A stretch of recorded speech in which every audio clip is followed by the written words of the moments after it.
आज का lecture start करें। सबसे पहले बच्चों आप अपने साथ में कॉपी पेन लेके बैठ जाओ और आपके सामने यहाँ पर 2 क्वेश्चन लिखे गए, रेजिस्टेंस और रेजिस्टिविटी पे बेस्ड है। प्रीवियस ईयर क्वेश्चन है, एक 2019 पूछा गया था, एक 2020 पूछा गया था।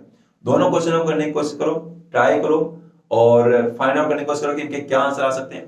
अगर आप इन दोनों क्वेश्चनों को कर जा रहे हो तो इस वीडियो को आगे फॉरवर्ड करो और आगे नेक्स्ट मैं और 2 क्वेश्चन को डिस्कस कर रहा हूँ, उन क्वेश्चन को करने की कोशिश करो। अगर हो जा रहे हैं तो बहुत अच्छी बात है, इट मींस आपकी तैयारी बच्चों बहुत अच्छी है, आप रेजिस्टेंस और रेजिस्टिविटी के टॉपिक पे आपकी अच्छी कमांड है। ओके, अगर नहीं भी कर पा रहे हो बच्चों, कोई बात नहीं बच्चों, क्योंकि मैं यूनुस सर आज इस वीडियो के अंदर बच्चों 4 वेरी इंपॉर्टेंट क्वेश्चन आपके साथ डिस्कस करने जा रहा हूं, जो कि आपके लिए बहुत ही इंपॉर्टेंट रहने वाले हैं एग्जाम पॉइंट से। क्योंकि बच्चों एग्जाम के अंदर ना, अगर इस रेजिस्टेंस और रेजिस्टिविटी बेस्ड अगर टफेस्ट से टफेस्ट क्वेश्चन कोई बन सकता ना, तो इन 4 क्वेश्चन में से बन सकता है। इनके ऊपर नहीं बच्चों, बोर्ड लेवल की बात कर रहा हूं, क्लास लेवल 10th लेवल की बात कर रहा हूं, इससे ऊपर लेवल नहीं जाने वाला है। तो ये 4 क्वेश्चन बच्चों हमारे लिए बहुत इंपॉर्टेंट रहने वाले हैं, क्योंकि इन्हीं क्वेश्चन से आप कई सारे क्वेश्चन इन्हीं पे बेस्ड आप अटेम्प्ट कर सकते हो ना। मतलब काफी सारे जो कॉन्सेप्ट आपके अच्छे बिल्डअप कर देंगे और डाउट आपके क्लियर हो जाएंगे। ओके ओके, तो आपको क्या करना है, वीडियो को एंड तक देखना है। अगर आप लोगों ने क्वेश्चन को कर लिए तो कमेंट बॉक्स में अभी आप लोग कमेंट करके बताओगे कि आपका आंसर क्या है यहाँ पे, फिर मैं बताऊंगा, चेक करूंगा कि देखते हैं कितनों का आंसर यहाँ पर करेक्ट करके आता है। ओके, तो चलिए स्टार्ट करते हैं आज के हमारे क्वेश्चन नंबर 1 के साथ। तो कोई भी न्यूमेरिकल करने का सबसे पहले स्टेप है बच्चों की क्वेश्चन को केयरफुली पढ़ना है, एंड तक पढ़ना है, चाहे क्वेश्चन आए समझ में, चाहे क्वेश्चन समझ आ रहा हो या नहीं आ रहा। एक चीज ध्यान रखना, क्वेश्चन न्यूमेरिकल कभी भी कोई क्वेश्चन कर रहे हो, आपको तब तक आपको हिम्मत नहीं आनी जब तक आप लास्ट तक नहीं पहुंचो। तो लास्ट तक तो पहुंचना ही है किसी भी हाल में। तो resistance of a metal wire of length 5 metre is 100 ohm if the area of cross section of the wire is 3 into 10 to the power minus 7 meter square, calculate the resistivity of the metal। Question read कर लिया, समझ में आ गया, अच्छी बात नहीं आया तो कोई बात नहीं। सेकंड स्टेप पर जाना। सेकंड स्टेप में बच्चों आपको क्या करना है, क्वेश्चन के अंदर देखना है कि आपको क्या क्या गिवन है। तो अपन देखते हैं, आपको देखो यहाँ पे लेंथ गिवन है, कितनी गिवन है 5 मीटर। तो आप लोग लिख लो बच्चों, न्यूमेरिकल करने का ये बेस्ट तरीका, ऐसे ही करना हमको न्यूमेरिकल। तो सबसे पहले देखो आपको लेंथ दे रखी है, जिसको मैं एल से रिप्रेजेंट कर रहा हूँ 5 मीटर। फर्दर आगे देखते हैं इस 100 ओम बच्चों, याद रखिएगा, अगर उसके साथ में बता रखा है, मेंशन कर रखा है कि ये क्या है, तब तो अच्छी बात है। अगर नहीं भी कर रखा है ना, तो आप यूनिट को पकड़ो बच्चों, क्योंकि यूनिट बता देती है कि वो वैल्यू किसकी है। ओम किसकी यूनिट है, रेजिस्टेंस की। इट मींस आपको रेजिस्टेंस गिवन है, वो है बच्चों 100 ओम। ओके, फर्दर बच्चों, if the area of cross section of the wire is 3 into 10 to the power, यानी एरिया आपको गिवन है, एरिया आप लिखो 3 into 10 to the power minus 7 metre square, calculate the resistivity of the metal. Resistivity को बच्चों अपन represent करते हैं रो से, और यही हमको फाइंड करना है। ये सेकंड स्टेप बच्चों, क्वेश्चन रीड किया, गिवन लिखा, और गिवन लिखने के बाद बच्चों आपको क्या करना है, इन वैल्यू को, इन सिंबल्स को केयरफुली देखना है और ऐसा फॉर्मूला याद करना है कि जिसके अंदर यही हो, यही सिंबल हो। तो ऐसा एक ही फॉर्मूला बनता है, याद रखिएगा बच्चों, रेजिस्टिविटी को लेकर एक ही फॉर्मूला बनता है हमारे क्लास 10 के अंदर, और वो फॉर्मूला है बच्चों R is equal to rho L upon A। ये हमारा फॉर्मूला है जो कि बताता है रेजिस्टिविटी के बारे में। ओके, तो ये फॉर्मूला आपको याद रखना बच्चों, बहुत इंपॉर्टेंट है। तो देखो क्या निकालना, आपको फाइंड क्या करना, रो फाइंड करना। R आपके पास में है, L आपके पास में, A आपके पास में। तो पहले इस फॉर्मूले को सिंपल करो। सबसे अच्छा तरीका है, फॉर्मूला लिखने के बाद जो भी आपको चाहिए ना, उसको एक तरफ रखो, बाकी वैल्यू को ट्रांसफर कर दो। तो आपको रो चाहिए तो रो को A की तरफ रखेंगे, तो A को आप R से मल्टीप्लाई करोगे, तो हम क्या करते हैं R इंटू A। ओके, और ये जो L मल्टीप्लाई में L कहां पाएगा बच्चों, डिनोमिनेटर में, यानी ये L आ गया। तो हमारे पास फॉर्मूला बन के आ गया, रो इज इक्वल टू, आप इसको ऐसे भी लिख सकते हो कि rho is equal to R into A upon L। अब इसके बाद क्या करना बच्चों, वैल्यू पुट करनी है आपको। R की वैल्यू देखो गिवन है 100 ओम, ये 100 ओम। ओम अभी यूनिट लिखने की साथ में जरूरत नहीं बच्चों, जब भी आप न्यूमेरिकल कर रहे हो साथ यूनिट लिखने की जरूरत नहीं, आप डायरेक्ट कर सकते हो। तो 100 ओम, 100, A की वैल्यू देखो गिवन है क्या, yes 3 into 10 to the power minus 7, और डिवाइडेड बाय बच्चों L आपको गिवन है, L आपको लेंथ गिवन है 5। अच्छा, एक चीज ध्यान रखना बच्चों, देखो याद रखना कि जब भी आप न्यूमेरिकल करो ना, यूनिट का बहुत खास कर ध्यान रखना बच्चों। ये लेंथ हमारे हमेशा मीटर में होनी चाहिए, ये तो ओम में होनी चाहिए, एरिया मीटर स्क्वायर में होना चाहिए। इनसे ध्यान रखना, यूनिट में हम अक्सर गलती कर देते हैं ना, ठीक है। ये 5 मीटर है ना, 5 मीटर, यूनिट लिखने की जरूरत नहीं है अभी। चलिए, तो ये हो गया। अब इसके बाद में क्या है, सिंपल सॉल्व करना है। तो 5 1 जा 5 हो जाएगा, यहाँ पर 5 2 जा 10 20, और इसको इससे मल्टीप्लाई करो तो कितना आ जाएगा बच्चों, ये आएगा हमारे पास में 60 into 10 to the power minus 7। Okay, तो बात आती है क्या ये आंसर करेक्ट है क्या। देखो जो यहां तक करते हो ठीक है, लेकिन बच्चों जो करेक्ट जो रिप्रेजेंटेशन होता है, साइंस के अंदर क्या होता है बच्चों, एक साइंटिफिक नोटेशन होता है जहां पे बताया जाता है कि अगर हमारी वैल्यू बच्चों 10 की पावर के फॉर्म में हो तो उस केस में उसके साथ जो भी मल्टीप्लाई वाली जो वैल्यू है ना, ये वैल्यू बच्चों किसके बीच होनी चाहिए, 1 और 9 के बीच में होनी चाहिए, 1 9 के बीच में होनी चाहिए। तो ये 60 है तो 60 बड़ी वैल्यू होगी, तो हम क्या करेंगे बच्चों, यहाँ पर इस 60 को अपन 1 और 9 के बिटवीन रखने की कोशिश करेंगे। तो 1 और 9 के बीच में कैसे कर सकते हो, क्या 6.0 लिख सकते हो क्या आप लोग? अगर मैं यहाँ पे बीच में डेसिमल लगा दूं तो क्या यहाँ पर फिर हमारे क्या वैल्यू छोटी हो जाएगी, 6 बन जाएगी हमारी, तो 6 बन चुकी है। अब देखो आपको ये भी पता है कि मैथमेटिक्स से रूल कहता है कि आप अगर कहीं पे डेसिमल लगाते हो, ध्यान रखना बच्चों, बहुत इंपॉर्टेंट पॉइंट बता रहा हूं, अगर जब कभी भी आप डेसिमल लगाते हो ना, तो जितने डिजिट पहले डेसिमल लगा रहे हो आपको क्या करना, उतना ही +1 ऐड कर देना उसके अंदर, तो उतना ही आपको प्लस कर देना, ऐड कर देना वैल्यू। तो आपने देखो ये जो डेसिमल लगाया, ये कितने डिजिट पहले आपने प्लेस किया, 1 डिजिट पहले, तो आपको क्या करना है, यहाँ पर पावर में +1 करना है, ये आपको ध्यान रखना है। और इसके अलावा इसको एक और तरीका बताऊं, देखो मैं कैसे याद रखता हूँ कि डेसिमल को हटाना, लगाना, इधर मूव करना, उधर मूव करना, सबसे अच्छा तरीका मैं समझता हूँ कि यहाँ पर 60 है, अब 60 से आपने इसको क्या कर दिया, 6 कर दिया, तो बताओ जो वैल्यू है वो छोटी हुई या बड़ी हुई, वैल्यू को हमने और छोटी कर दिया, बड़ी कर दिया, तो हमने छोटी किया, पहले 60 थी, 60 से हमने 6 बना दिया, वैल्यू छोटी की। अब जब वैल्यू छोटी हो रही है तो मैथमेटिक्स का रूल है कि आप बैलेंस करके चलो, अगर यहाँ पे छोटी किया ना तो इधर बड़ी कर दो। कितनी बड़ी करोगे, बड़ी करने के लिए प्लस करना पड़ेगा, कितना प्लस करोगे, जितना डिजिट पहले आपने डेसिमल लगाया, तो आपने देखो 1 डिजिट पहले डेसिमल लगाया तो आप यहाँ पर +1 कर दोगे, और इसके बाद में आप इसको इजीली सोल्व कर सकते हो। तो ये आएगी बच्चों रो is equal to 6 into 10 to the power -6। अब रेजिस्टिविटी निकाला, अब रेजिस्टिविटी की यूनिट याद रखनी है आपको, रेजिस्टिविटी की यूनिट क्या होती है बच्चों, ओम मीटर। ये आ गया बच्चों हमारे पास, सिंपल है ना, बहुत सिंपल है।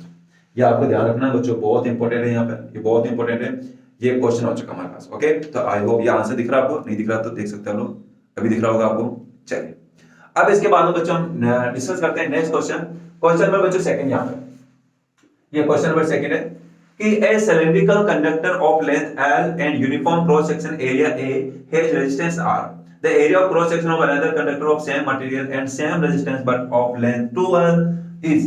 तो आपको बताना है यहाँ पे फाइंड क्या करना है बच्चों, आपको फाइंड करना है एरिया ऑफ क्रॉस सेक्शन, आपको क्रॉस सेक्शन एरिया फाइंड करना आपको। तो देखो कैसे करेंगे, तो पहले क्वेश्चन रीड कर लिया, समझ में आ गया तो अच्छी बात, नहीं आया तो और भी अच्छी बात है, सेकंड स्टेप पे जाना है गिवन पे। देखो क्या कैसे करेंगे, a cylindrical conductor of length L, कोई यार कुछ गिवन ही नहीं है, कोई वैल्यू नहीं है, तो ऐसा करो जो कहता जा रहा है वो करते चलो। ये कह रहा है कि कोई सिलिंड्रिकल कंडक्टर, लो जस्ट सिलिंड्रिकल कंडक्टर, ये लो सिलिंड्रिकल कंडक्टर, और इसकी लेंथ कितनी है, L है, ये L लेंथ ले लो, and uniform cross section area A, इसका एरिया कितना बच्चों, एरिया A। ओके, यहां तक क्लियर है। अब आगे कहता है कि एंड हैज रेजिस्टेंस R, और इसका रेजिस्टेंस कितना बच्चों, इस वायर का जो रेजिस्टेंस है ना वो रेजिस्टेंस है बच्चों R। ओके, रेजिस्टेंस को अपन ऐसे रिप्रेजेंट करते हैं, तो रेजिस्टेंस इसका R है। अब ये कहता है कि द एरिया ऑफ क्रॉस, मतलब क्रॉस सेक्शन, ध्यान में क्रॉस सेक्शन लिखा हुआ है यहाँ पे, इनकम्प्लीट है क्रॉस सेक्शन, तो ये कहना चाहते हैं area of cross section of another conductor, यानी कि एक और कंडक्टर की बात कर रहा है यहाँ पर, जिसका क्या कहना चाह रहा है कि the area of cross section of another conductor of same material, material same है, and same material and same resistance, material भी सेम है, रेजिस्टेंस भी सेम है, बट ऑफ लेंथ 12, लेकिन लेंथ क्या है 12, यानी इसकी आपको लेंथ को क्या करना है, डबल करना है, यानी कि हम क्या करना चाह रहे हैं, इसकी लेंथ को डबल करना चाह रहे हैं। ये लेंथ डबल कर दिया अपन ने, कह रहा है कि इसका जो रेजिस्टेंस है नए वायर का, दूसरा वायर का, उसका रेजिस्टेंस भी क्या है, सेम है, मटेरियल सेम है, मटेरियल सेम है, दोनों का रेजिस्टेंस सेम है, बस लेंथ क्या कर दिया, 12 कर दिया। तो अब आपसे ये पूछा जा रहा है, तो बताओ कि इस नए वायर का क्रॉस सेक्शन एरिया कितना होगा, यानी कि आपसे ये क्रॉस सेक्शन एरिया ये पूछा जा रहा है, यानी आपसे A डैश पूछा जा रहा है इस नए वायर का, समझ में आएगा? ये कहना चाह रहा है सेम मटेरियल, सेम मटेरियल का मतलब ये आपको बताना चाह रहा है कि दोनों की जो रेजिस्टिविटी है ना वो सेम है, रेजिस्टिविटी समझते हो, रेजिस्टिविटी मटेरियल पर डिपेंड करती है, ध्यान रखना। तो सेम मटेरियल का मतलब है कि दोनों, मतलब सेम रेजिस्टिविटी, सेम मटेरियल मतलब दोनों की रेजिस्टिविटी सेम। ओके, तो देखो अब आपको करना क्या है, क्वेश्चन में है क्या, आपको क्या करना चाह रहा है, सिंपल सा है, एक वायर जिसके एरिया A है, लेंथ L है, उसका रेजिस्टेंस R है, ऐसे एक दूसरा वायर है, मटेरियल सेम है, रेजिस्टेंस भी दोनों का सेम है, बस लेंथ 12 है, तो बताओ ऐसे में एरिया में क्या डिफरेंस आएगा, ये आपको फाइंड करना है। निकालें, कैसे निकालें, चलो देखो। अगर बच्चों मुझे यहाँ पर अगर इसका रेजिस्टेंस निकालना है, इस वायर 1 का, ये वायर 1 मान लो, ये वायर 2 मान लो, अगर इस वायर 1 का रेजिस्टेंस निकालना है तो इस रेजिस्टेंस का फॉर्मूला क्या था, याद है क्या? R is equal to rho L upon A. अरे अभी तो लिखा ही ना, ये रहा सामने देखो। जब भी बच्चों आपको रेजिस्टेंस निकालना तो अगर लेंथ एरिया की बात कर रहा है तो आप फॉर्मूला लगो R is equal to rho L upon A. ये इस वायर का। अगर इस वायर की बात करें बच्चों तो इस वायर के लिए रेजिस्टेंस का फॉर्मूला क्या बनेगा, ये लगेगा बच्चों, इसको इक्वेशन 1 2 4 दो। इस वायर के लिए बात करें तो क्या बनेगा कि R, इसका ऐसे इधर लिख देते हैं, इसको लिखते हैं यहां पे। इस सेकंड वायर का रेजिस्टेंस क्या जाएगा, देखो R, अगर रेजिस्टेंस सेम है, दोनों का रेजिस्टेंस तो आप R लिख सकते हो इक्वल टू रेजिस्टिविटी। अब देखो रेजिस्टिविटी क्या है, मटेरियल सेम है। ध्यान रखिएगा बच्चों, जब मटेरियल सेम होता है ना तो उनकी रेजिस्टिविटी भी क्या होती है, सेम होती है। तो यहाँ पे ये भी कह सकते हैं इस वायर की रेजिस्टिविटी भी क्या रहेगी, रो रहेगी। लेंथ की बात करें बच्चों तो इस वायर की लेंथ कितनी हो चुकी है, 2L, ये 2L। और एरिया, एरिया आपको नहीं पता बच्चों, एरिया तो अपन क्या मान रहे हैं, एडेस मान के चल रहे हैं। तो एरिया अपन क्या मान लेते हैं, एडेस मान लेते हैं। अब देखो आपको क्या करना है, यहाँ पे ए डेज की वैल्यू फाइंड करनी है, एरिया फाइंड करना है, नया वायर का ए डेज फाइंड करना है। तो ए डेज कैसे फाइंड करोगे, ए डेज को लेकर आओ इधर और आर को लाओ अपॉन में। तो क्या बन जाएगा, A dash is equal to rho 2L upon R, ये आर है ना, क्या ना, क्या क्रॉस मल्टीप्लाई, इसको दे जाए इसको अपॉन में लिखा के। अब देखो इस आर की जगह आप क्या लिख सकते हो, आर की जगह क्या अपन ये लिख सकते हैं इक्वेशन 1, इक्वेशन 1 को पुट कर सकते हो, कर दो इसको पुट। तो क्या बन जाएगा, देखो रो 2L डिवाइडेड बाय आर की जगह पुट करो रो एल। अब देखो अपॉन में है ना, ये अपॉन में, ये अपॉन में। अब देखो एक चीज का ध्यान रखना बच्चों, जब भी वो कोई वैल्यू डिनोमिनेटर की डिनोमिनेटर में होती है ना तो वो कहां पर आती है, ये ऊपर मल्टीप्लाई में आती है, ये मल्टीप्लाई में। कुछ कैंसिल आउट हो रहा है क्या, बिल्कुल हो रहा है। तो ये रो से रो कैंसिल आउट, ये एल से एल कैंसिल आउट, क्या रहा ऊपर 2 और ये ए को भी ऊपर लेकर आओ। तो ये क्या बन के जाएगा बच्चों, ए डेज इज इक्वल टू 2, तो ए को मल्टीप्लाई करो यानी 2a। यानी कि जो नए वायर का जो क्रॉस सेक्शन एरिया बन के आ रहा है बच्चों, वो क्या बन के आ रहा है, 2a बन के आ रहा है। 2a मींस 2a, ये वाला ऑप्शन। अरे समझ में आया क्या, बहुत इजी है, इजी है, बहुत इजी है। तो बच्चों ये 2 क्वेश्चन है, जल्दी से बच्चों इन क्वेश्चन का स्क्रीनशॉट लो और बच्चों इन क्वेश्चन को आप लोग जरूर अपनी नोटबुक में जरूर नोट करना, बहुत इंपॉर्टेंट क्वेश्चन बच्चों आपके एग्जाम पॉइंट ऑफ व्यू से। ओके, चलिए इसका स्क्रीनशॉट लीजिए आप लोग जल्दी से। तो बच्चों अब हम यहाँ पर डिस्कस करते हैं अगेन नेक्स्ट 2 क्वेश्चन है। वापिस अगेन वीडियो को पॉज करो, दोनों क्वेश्चन को बच्चों समझने की कोशिश करो। अगर आप इन दोनों क्वेश्चन को कर पा रहे हो, समझ पा रहे हो, तब तो बहुत अच्छी बात बच्चों, आपको आगे देखने की जरूरत नहीं है। अदरवाइज बच्चों अगर ये क्वेश्चन में अगर एक भी क्वेश्चन आप नहीं कर पा रहे हो तो इस वीडियो को बच्चों आपको जरूर देखना है, यकीनन बच्चों। और अगर आपने अगर तुक्का मारा ना तो तुक्के मारने से काम नहीं चलेगा, आप थोड़ा सा वेट करो बच्चों। अगर आपको आ भी गया ना तो भी थोड़ा सा वेट करो, हो सकता है आपको कुछ नया सीखने को मिले आपको। अगर ठीक है, अगर नहीं आया फिर तो देखना है ही आपको, ठीक है। देखना इसलिए भी जरूरी है क्योंकि अगर एग्जाम में बच्चों इसी टाइप के क्वेश्चन आते हैं, आपको क्या लगता है सीधा v इक्वल टू आई वाला फॉर्मूला लगेगा और क्वेश्चन सॉल्व हो जाएगा? नहीं, क्वेश्चन बच्चों घुमा के पूछ जाते हैं, तो आपको तैयारी भी वैसे ही करनी है अगर आप टारगेट लेकर चल रहे हो अच्छा खासा। तो चलिए स्टार्ट करते हैं, क्वेश्चन नंबर 3 को समझते हैं कि if a wire is stretched and length is increased by 2 times then find the resistivity of the new wire. क्या लगता है बच्चों, जल्दी से कमेंट करके बताओ, जल्दी से कमेंट करके बताओ कि यहां पर इसकी रेजिस्टिविटी क्या रहने वाली है, ए बी सी डी, जल्दी से बताओ आप लोग, ठीक है। आई होप कर दिया, मैं चेक होगा, यकीनन मैं चेक हुआ देखूंगा कि कितनों ने सही किया यहाँ पे।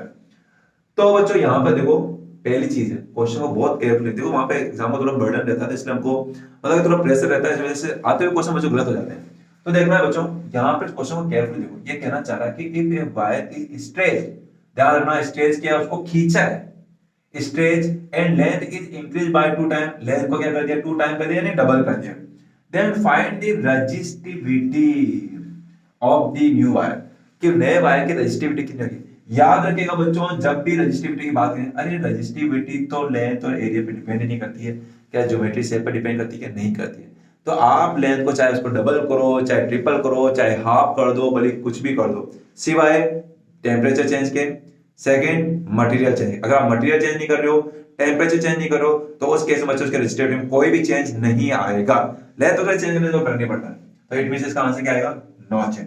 बट बच्चों अगर यहां पर रेजिस्टिविटी नहीं होता, अगर यहां पर रेजिस्टेंस होता, तब दिक्कत वाली बात बच्चों, फिर तो ऐसे तुक्का नहीं लगता, फिर सोचना ही पड़ता हमको। अगर आपसे कहा जाए कि बताओ कि रेजिस्टेंस कितनी होगी इस वायर पर, तो रेजिस्टेंस कैसे निकालोगे, तो उस केस में देखो अपन आंसर निकालने की कोशिश करते हैं। ये कहना चाह रहा है कि भाई एक कोई वायर है, ये वायर है जिसकी लेंथ एल है और एरिया में जो कोई चेंज नहीं कर रहे हैं, एरिया यहाँ पे सेम रख रहे हैं अपन यहाँ पे, ओके। तो एरिया को अपन एरिया चेंज हो सकता है, एरिया चेंज स्ट्रेच करोगे तो एरिया चेंज होगा।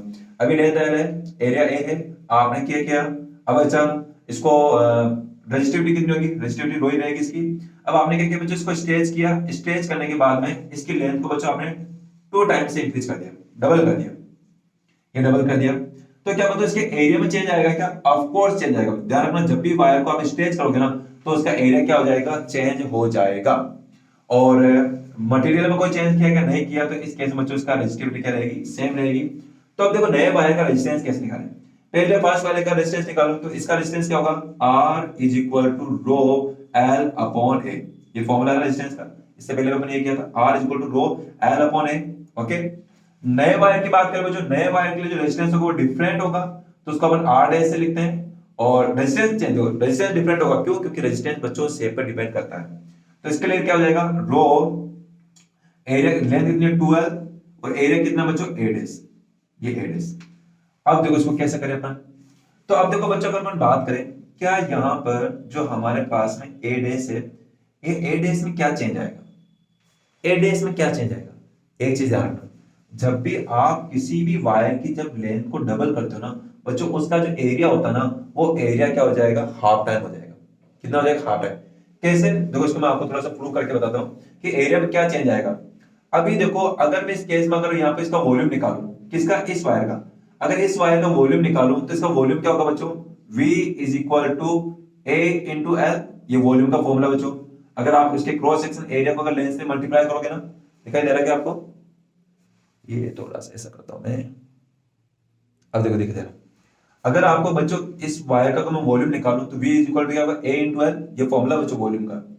इस वायर का वॉल्यूम निकालूंगा तो वॉल्यूम क्या होगा, V is equal to A dash into 2L, यही तो होगा।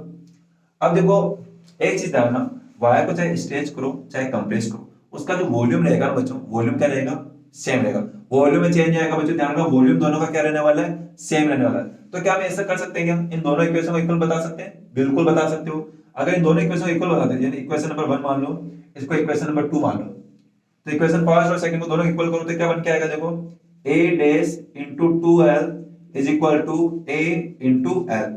क्या लिख सकते हैं, इसको मैं इसके इक्वल लिख रहा हूं, लिख सकते हो। जब आप लेफ्ट साइड सेम होती है कोई टू इक्वेशन में, तो राइट साइड भी क्या होती है बच्चों, इक्वल होती है, सेम होती है। तो देखो यहां से अपन क्या करना चाह रहे हैं, A डैश निकालना चाह रहे हैं, तो इसको सोल्व करो।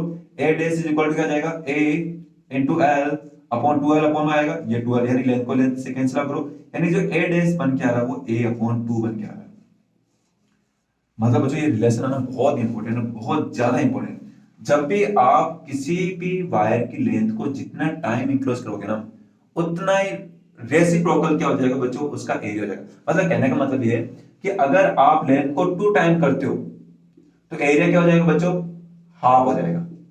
ठीक है, इससे यहां पर अगर लेंथ को अगर आप 3 टाइम करते तो एरिया क्या जाता, 1/3 हो जाता।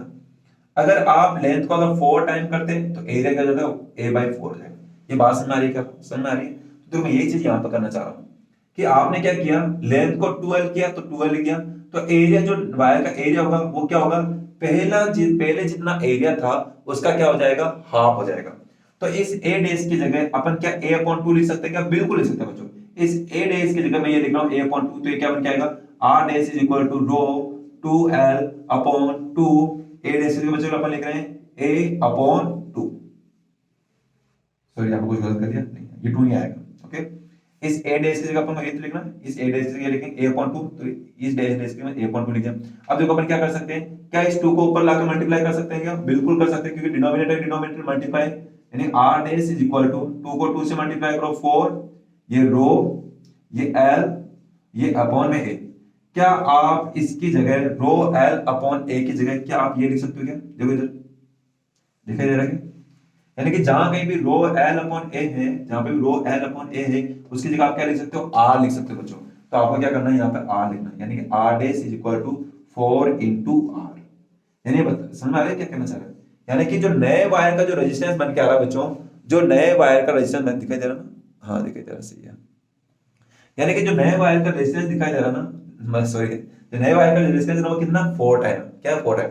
अब बात होती है कि सर इतना टाइम इतना लंबा हम याद रखेंगे, नहीं कोई जरूरत नहीं, इतना लंबा याद रखने की जरूरत नहीं है। आपको सिंपली बस एक फॉर्मूला याद रखना है कि याद रखिएगा बच्चों, जब कभी भी आपको अगर ऐसा कह दिया जाए कि वायर को स्ट्रेच कर रहा है या कंप्रेस कर रहा है और जितने टाइम वो इंक्रीज करने के लिए कह रहा है ना, आप क्या करो उतने का आप क्या कर दो स्क्वायर कर दो और उतने टाइम पहले वाले वायर का रेजिस्टेंस होगा। ये फॉर्मूला बच्चों याद रखना, बहुत इंपॉर्टेंट फॉर्मूला, बहुत इंपॉर्टेंट फॉर्मूला है। मतलब क्या कहना चाह रहा है, अगर आप किसी वायर की लेंथ को 2 टाइम करते हो तो नए वायर का रेजिस्टेंस कितना बन के आएगा, तो नए वायर का रेजिस्टेंस बन के आएगा बच्चों 4R बन के आएगा, 4 टाइम, क्योंकि 2 लिखोगे यहाँ पे, 2 का स्क्वायर करोगे तो 4 आ जाएगा। अगर कोई कह देता है कि आप क्या कर रहे हो, अरे वायर की लेंथ को आप इंक्रीज नहीं कर रहे हो बल्कि कंप्रेस कर रहे हो, मतलब आपने क्या कर दिया, लेंथ को हाफ कर दिया।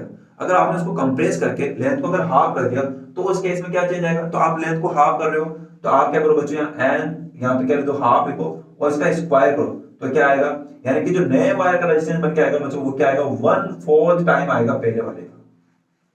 समझ रही है। अगर वो कह देता है कि भाई 3 टाइम इंक्रीज कर लो तो 3 का स्क्वायर कर देना 9, अगर 4 टाइम इंक्रीज करा तो 4 का स्क्वायर 16। सिंपल है ना, बहुत सिंपल। ये एक ही टॉपिक बच्चों कई सारे क्वेश्चन क्लियर हो सकते हैं अगर आपने ये समझ लिया तो। चलिए लास्ट एंड फाइनल क्वेश्चन है, a torch bulb is rated 5 volt, torch का वोल्टेज दे रखा है 5 वोल्ट, पोटेंशियल डिफरेंस दे रखा है एंड 500 mA। अब देखो यहाँ पे बच्चों कहीं पे मेंशन नहीं कर रखा है कि 500 क्या गिवन है, कहीं भी मेंशन नहीं कर रखा है, क्या लिख रखा है कुछ नहीं दे रखा है, लेकिन हमको पता है अगर कभी भी कोई न्यूमेरिकल अगर आपको ये नहीं बता रखा है कि किसकी वैल्यू, तो आप क्या पकड़ोगे, उसकी यूनिट को पकड़ेंगे। ये mA तो किसी की यूनिट है ही नहीं सर, है ये वाले देखो ए को पकड़ो, अरे इलेक्ट्रिसिटी वाला चैप्टर है, ए किसके लिए आता है, एम्पियर के लिए आता है, तो इट मींस ये मुझे एम्पियर, और एम्पियर किसकी यूनिट रहती है, इलेक्ट्रिक करंट की यूनिट होती है, यानी आपको एक करंट की वैल्यू दे रखी है तो कैलकुलेट इट्स रेजिस्टेंस। आपको वोल्टेज दे रखा बच्चों, पोटेंशियल डिफरेंस दे रखा V = 5V, आपको करंट दे रखा I = 500 mA। अब ये mA, ये m कौन सी बता गए, अरे बहुत सिंपल, देखो जब भी किसी यूनिट के आगे अगर कोई भी जो ऐसा यूनिट हो तो साथ में अगर ऐसे कुछ सब यूनिट ऐसे कुछ लिख रखा हो ना, सिंबल वगैरह एम लिख रखा हो ना छोटा एम, तो समझना इसका मतलब मिली है बच्चों, क्या है मिली। मिली बोले तो 10⁻³ अगर मिली की जगह माइक्रो लिख रखा होता बच्चों, माइक्रो मतलब ये स्मॉल एम को अपन ऐसे रिप्रेजेंट करते हैं, तो स्मॉल एम को मिली बोलते हैं। अगर ऐसा म्यू लिख रहा होता तो इसको बोलते हैं माइक्रो। ओके, माइक्रो का मतलब होता है 10⁻⁻⁶। अगर वही से बच्चों अगर सी लिख रखा था छोटा सी तो अपन लिखते हैं इसको सेंटी, सेंटी की जगह आप लिख सकते हो 10⁻²। ओके, ये याद रख सकते हैं आप लोग। चलो इसको अपन कंप्लीट करते हैं जल्दी से। तो आपको देखो अब मैं इस मिली की जगह क्या लिख सकता हूं, क्योंकि आपको मिली में नहीं रखना, आपको एम्पियर में रखना है, तो मिली को आप मिली की जगह क्या लिख सकते हो 10⁻³ यानी क्या बन के आएगा, electric current is equal to 500 into 10⁻³ ampere. तो आपके पास में V पता है, आपके पास में I पता है, what do we need to find, resistance, and we know very well resistance is equal to ohm's law. बच्चों याद करो ओम्स लॉ, ओम्स लॉ आपने पढ़ा होगा, V is equal to I into R। Here we can find the R by the formula I which is in multiply, it will go in denominator, जो denominator में जाएगा तो ये V upon I बनेगा, तो ये V upon I, तो formula बन जाएगा R is equal to V upon I। तो बस दो वैल्यू पुट यहाँ पे, V की जगह आप रखोगे 5, I की जगह रखोगे बच्चों 500 मल्टीप्लाई बाय 10⁻³ इसको सोल्व करो। 10⁻³ को ऊपर लेकर जो आप लोग ऊपर मतलब कि न्यूमरेटर, तो क्या बन के जाएगा R is equal to 5 into 10⁻³ और 10⁻³ को बच्चों में क्या 1000 लिख सकता हूं क्या, बिल्कुल लिख सकते हो। अपॉन में क्या रहेगा 500, 20 से 20 कैंसिल आउट, इसको कैंसिल आउट कर दो 5 से 5, यानी कि नया ये जो रेजिस्टेंस बन के आया ये कितना बन के आया 10 ओम, दैट्स इट, ये नया वायर रेजिस्टेंस है। ये है क्वेश्चन। तो मतलब इसमें नई बात क्या थी, नई बात ये थी ये मिली मिली माइक्रो, ये याद रखना बच्चों, बहुत यकीनन कह रहा हूं बच्चों 4 क्वेश्चन है, बहुत इंपॉर्टेंट है, इसके बियॉन्ड नहीं जाएगा बच्चों, इसके बियॉन्ड क्वेश्चन जा ही नहीं सकता। ये 4 क्वेश्चन अगर आपने अच्छे समझ लोगे ना तो यकीनन बच्चों आप इस टॉपिक से जो रेजिस्टेंस और रेजिस्टिविटी वाला टॉपिक है इससे क्वेश्चन का गलत नहीं करोगे, ये मैं श्योर कर सकता हूं आप लोगों को। तो चलिए बच्चों आज के लिए इतना ही करते हैं, अब मिलते हैं अपन नेक्स्ट वीडियो के अंदर। Okay bye bye.